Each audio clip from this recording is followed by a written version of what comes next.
నమస్తే ఫ్రెండ్స్, ఈరోజు నేను ఎంవిపి రైతు బజార్కి వెళ్ళాను. సుమారు 10 గంటల ప్రాంతంలో బాగా వర్షం పడుతుంది. ఆ వర్షంలో ఈ అద్భుతాన్ని చూశాను నేను. చూడండి, ఈవిడికి సుమారు 70 సంవత్సరాలు ఉంటాయనుకుంటా.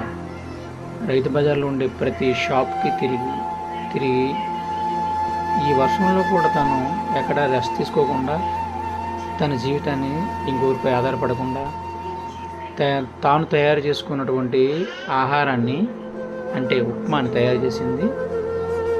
చేసి ప్యాకెట్లలో వేసి ప్రతి షాప్కి తిరుగుతూ, ఈ వర్షంలో కూడా తడుచుకుంటూ ప్రతి షాప్కి ఇస్తూ, తను ఇంకొక కాళ్ళపై ఆధారపడకుండా తన సొంత కాళ్ళపై తాను నిలబడి తన జీవితాన్ని సాగిస్తుంది. ఇది నాకు జాలి కంటే ఆవిడ నుంచి స్ఫూర్తిని నాకు చాలా బాగా అనిపించింది.